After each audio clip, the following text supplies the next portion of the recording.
Amados e amadas, muito bom dia, que Deus abençoe poderosamente seu dia, sua semana. Estamos ao vivo aqui mais uma vez com a palavra de Deus para o seu coração. E hoje eu queria falar com vocês um pouco sobre uma mensagem que vai pôr a gente para pensar sobre a nossa fé, sobre a esperança que nós temos em Deus, sobre como a gente tem esperado a vinda de Cristo. Porque na palavra de Deus diz que Cristo vai voltar.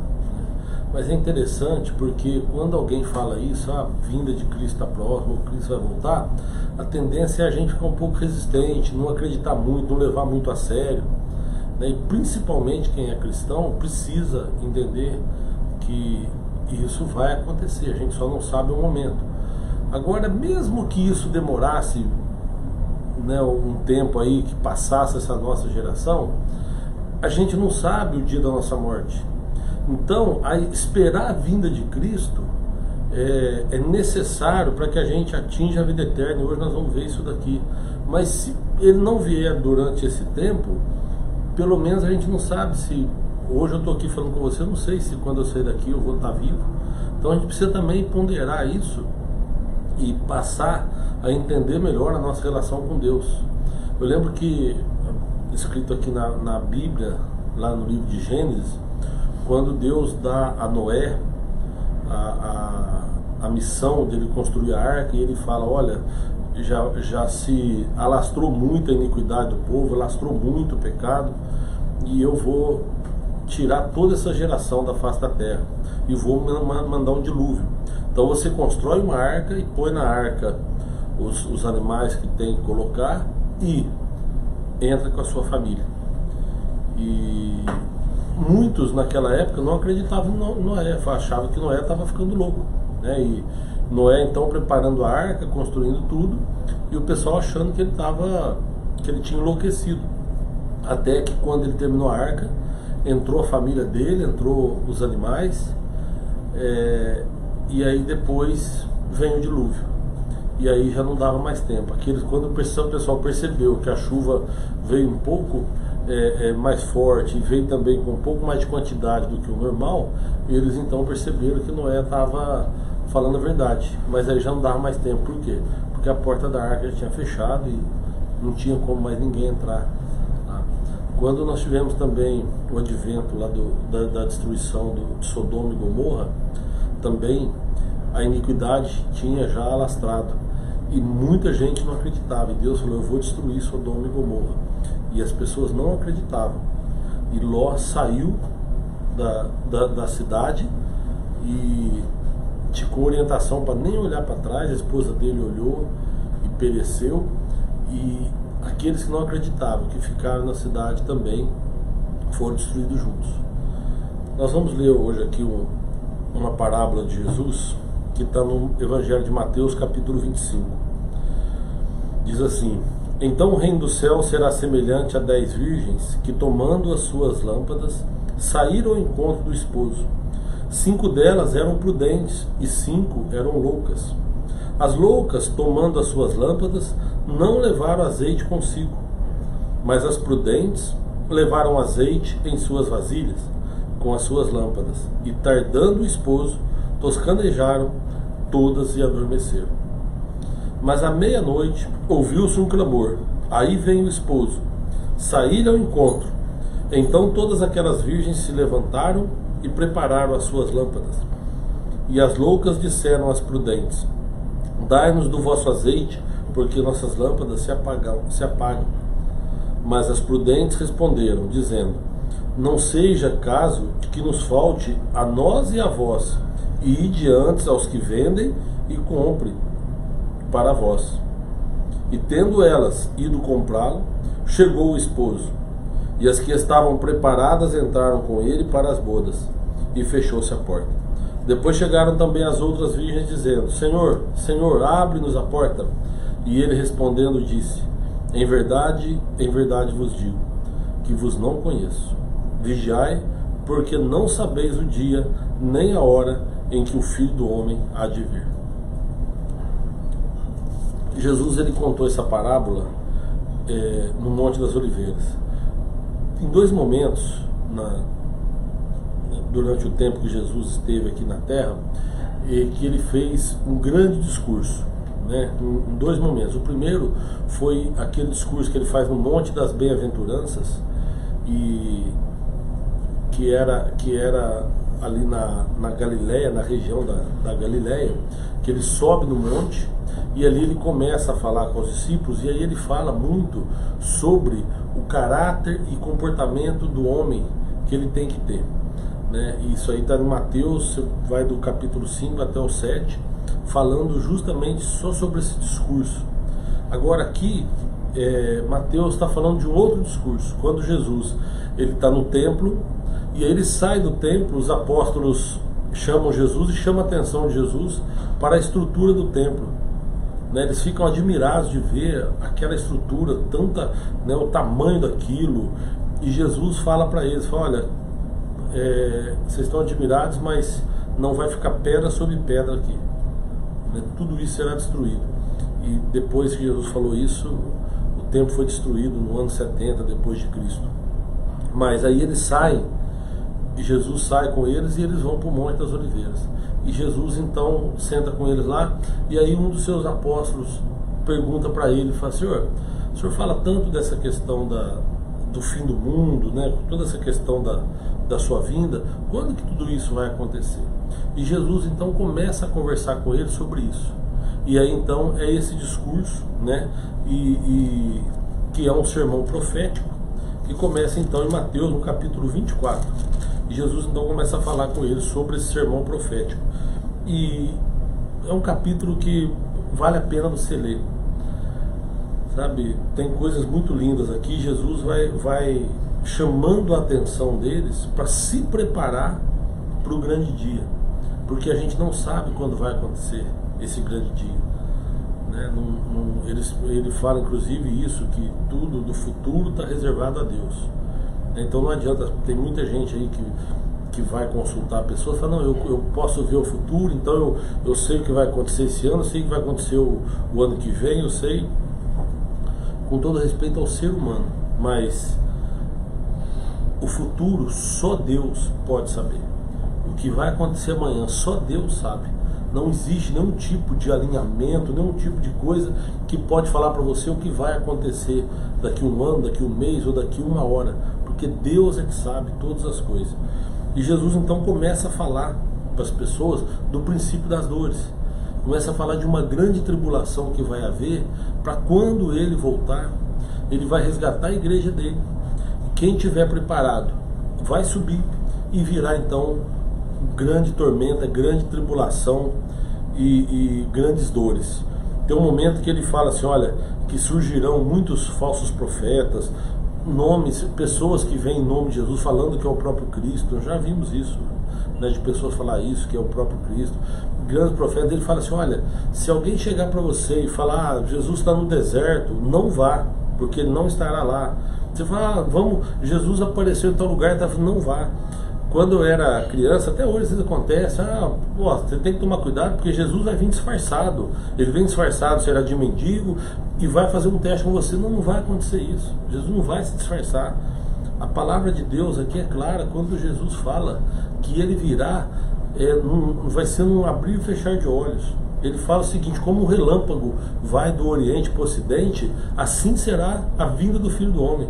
Ou seja, aqueles que ficarem aqui depois até vão ver, porque ele fala, logo na sequência, os que ficarem vão ver o Filho do Homem numa nuvem branca. Ou seja, se você vê esse episódio, pode ter certeza que você ficou, porque aqueles que serão salvos vai ser desse jeito, vai ser num abrir e fechar de olhos. Quando Jesus vier para resgatar a igreja dele, vai ser dessa forma. E é igual a morte. A morte vem num piscar de olhos, né? A morte vem realmente como um relâmpago. Você já viu o relâmpago? A rapidez que é o relâmpago? E ele percorre milhares de quilômetros em fração de segundos, né? E vai ser assim. O próprio Cristo falou que vai ser assim a vinda dele. Tem um momento aqui no capítulo 24 que ele fala, por se multiplicar a iniquidade, o amor de muitos se esfriará. A iniquidade quer dizer a maldade. Então olha só, por multiplicar a maldade, o amor de muitos se esfriará. Então nós precisamos tomar cuidado também com isso, porque a gente vai vendo a maldade no mundo, vai vendo as injustiças, vai vendo as acusações falsas. Aí a gente começa a entender o que Cristo falou. A maldade começa a prosperar na vida do ser humano. E isso daí faz com que o amor das pessoas se esfrie. As pessoas começam a criar uma casca no coração, começam a engrossar o coração, porque já passa a não acreditar mais no ser humano, por causa dessa maldade que vai imperando no meio do nosso povo.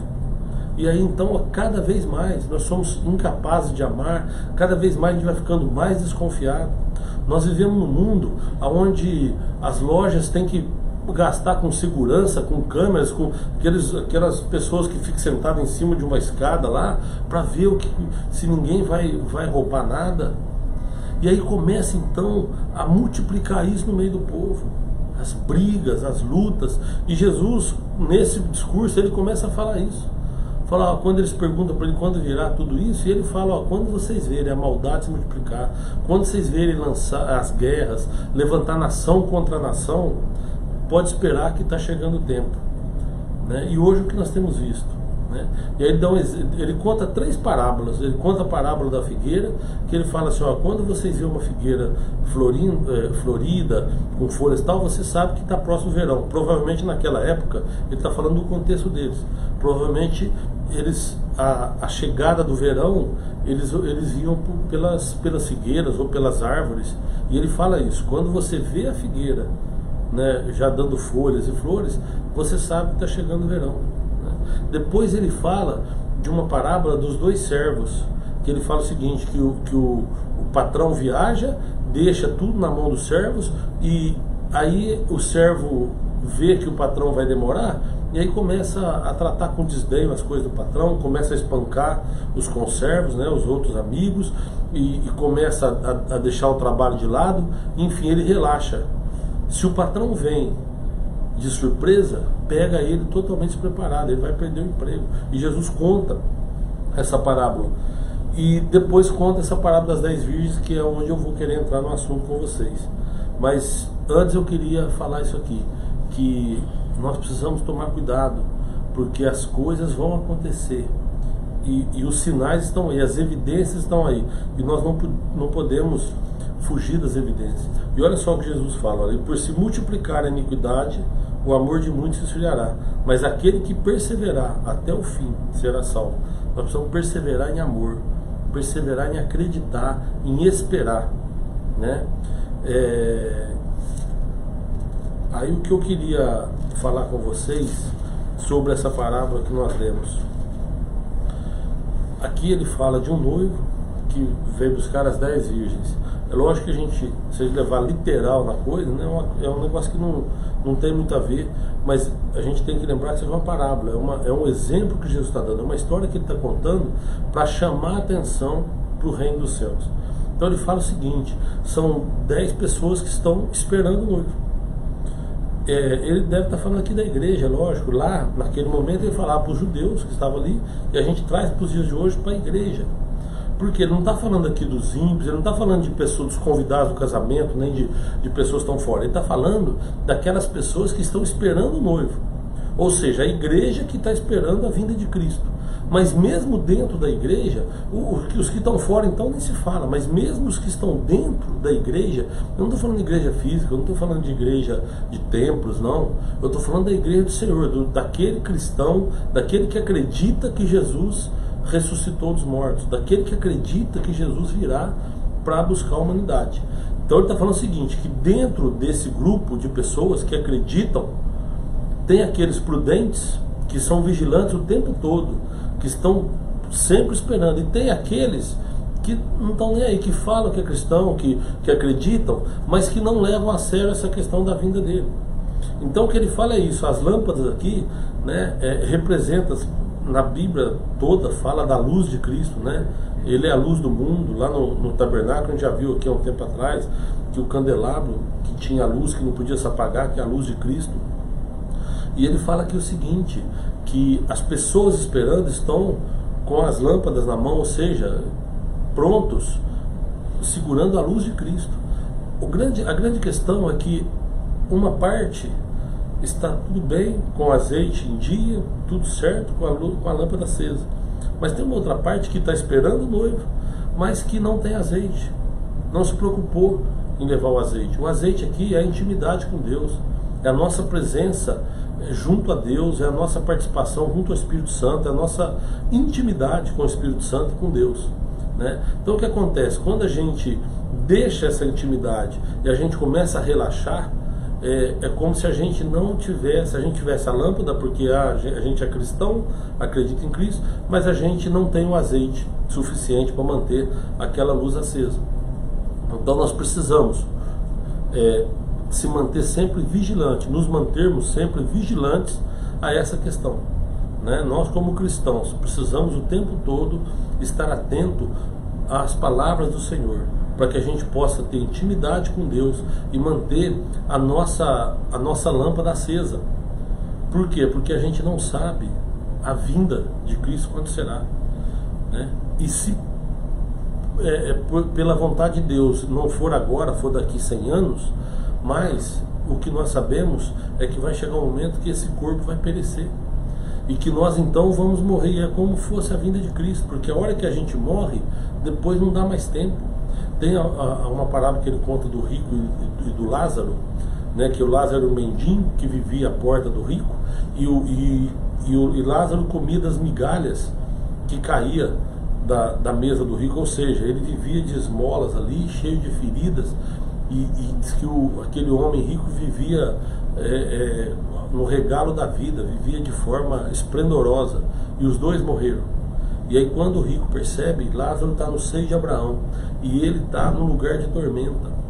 E aí então ele pede para Abraão deixar Lázaro voltar para avisar a família dele, e não é permitido, né? Ou seja, não dá mais tempo, agora já foi.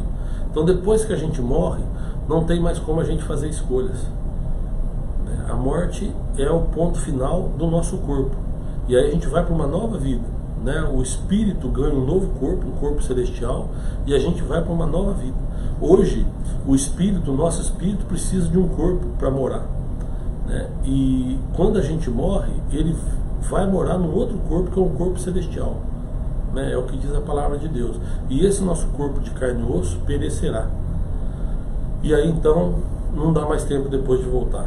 E aí a decisão tem que ser agora, enquanto a gente está nesse corpo aqui. Porque aí você pode ir para um local de tormento, né, onde você vai ser atormentado eternamente, ou você vai viver eternamente na Nova Jerusalém. E a parábola das 10 virgens é justamente isso, para a gente ficar atento e para a gente seguir aquilo que foi orientado por Jesus. A gente está sempre vigilante, né? Por isso que eu falo, nesse discurso de Jesus, ele contou 3 parábolas seguidas, a da figueira, a do servo fiel, para falar a importância da vigilância constante que nós temos que ter, vivendo de forma que ele pode vir daqui a 1 minuto. Então a gente tem que estar preparado para isso, a gente tem que vigiar a nossa fé, para que a hora que acontecer, a gente esteja também preparado para o grande casamento. Por isso que ele fala que quando as virgens vão comprar o azeite e volta, a porta já fechou. É porque não dá tempo. Ela vai ver a porta fechada. Aqui nesse discurso ele fala que depois quem ficar só vai ver o Filho do Homem que virá sobre as nuvens. Então nós precisamos tomar esse cuidado para que a gente também não fique, para que a gente não pereça. Logo depois da aflição daqueles dias, o sol escurecerá e a lua não dará sua luz, e as estrelas cairão do céu, e as potências do céu serão abaladas. Então aparecerá no céu o sinal do Filho do Homem, e todas as tribos da terra se lamentarão e verão o Filho do Homem vindo sobre as nuvens do céu, com poder e glória. Olha só, as tribos da terra, ou seja, as que ficaram, se lamentarão, ou seja, vão ver a figura, né, vão ver Jesus Cristo vindo sobre as nuvens com poder e glória. Mas aí já não dá mais tempo mais, a porta se fechou. Então eu queria deixar essa mensagem para o seu coração, que você seja vigilante, que você espere que o momento vai chegar. Jesus, ele volta para resgatar a igreja dele, para resgatar as pessoas que acreditam nele, né? Quando a gente fala de igreja é isso. Não tem uma determinada igreja, uma placa de igreja, não é isso, não é de placa de igreja. Quando fala, eu vou buscar a igreja dele, a igreja dele é formada por quem? Por quem acredita em Jesus Cristo. Né? João 3,16, porque Deus amou o mundo de tal maneira que deu seu Filho unigênito para que todo aquele que nele crê não pereça, mas tenha a vida eterna. Também Romanos 10 que fala, se com a tua boca confessares ao Senhor Jesus e com o seu coração você crê que Deus o ressuscitou dos mortos, será salvo. É essa igreja, quem acredita nele é que vai subir como a noiva aqui, prudente. Então eu queria deixar essa mensagem no seu coração, que você seja prudente, vigilante o tempo todo, porque a vinda de Cristo vai acontecer. E se não acontecer no momento, agora, a gente não sabe o dia da nossa morte. Então nós precisamos estar sempre vigilantes, porque depois que passar, não dá mais tempo da gente tomar a decisão. Toma essa decisão enquanto há tempo, porque lá no céu tem muitas moradas, né? Lá tem lugar para todo mundo, mas só vai lá aquele que crê em Jesus Cristo. Amém? Queria agradecer as pessoas que nos acompanharam, o pessoal que entrou, que registrou. São 470 pessoas alcançadas nessa manhã. E se você compartilhar aí, nós vamos alcançar muito mais, eu creio nisso. Então eu queria mandar um abraço para Isilda, para o Paulo Augusto, para o José Reinaldo, que é o Biju, para a Regina, para a Rosenilda, para o Wagner Moreira, para a Sueli, para a Vânia, para a Célia Ferreira. Ela escreveu: creio na vinda de Jesus, creio no amor de Jesus. Que Deus nos abençoe. Amém, Célia. Eu creio também. Que Deus te abençoe tua família e tua casa, viu? O Jorge Veiga, o João Carlos, o Marcos, e quem compartilhou foi o Marcos, a Cileia, a Célia, enfim, 470 pessoas já foram alcançadas e daqui a pouco muito mais. Pessoal do Instagram também. Mandar um abraço pro pessoal do Instagram, pedir pro pessoal, tem como curtir ou compartilhar? Então faz o negocinho aí. Curte lá no Instagram também, mandar um abraço pro pessoal do Instagram, tá? Nós vamos tentar agora entrar também nesse negócio, porque faz tempo que eu tô falando, mas a gente nunca, né? Então, mas que o mais importante de tudo é que a palavra de Deus alcance todas as famílias, e nós aqui somos um pedacinho de um grão de areia no reino dos céus, né? Mas que cada um fazendo a sua parte, tudo isso vai se juntando e a gente vai contribuindo para a obra de Deus, vai contribuindo para o reino dos céus. Então eu queria te agradecer o pessoal que está compartilhando. Se você puder, compartilhe também, e que Deus te abençoe poderosamente. Vamos fazer uma oração? O pessoal já sabe, fica todo com medo de esquecer, mas vai esquecer. Eu já vejo o movimento aqui, eu falei, a oração. Mas amém, você que pode, feche seus olhos. Senhor, nós te agradecemos mais uma vez, Pai, por mais um dia em nossas vidas. Te agradecemos, Deus, pelo pão que o Senhor tem colocado em nossas mesas. Agradecemos, ó Deus, pela roupa que nós vestimos.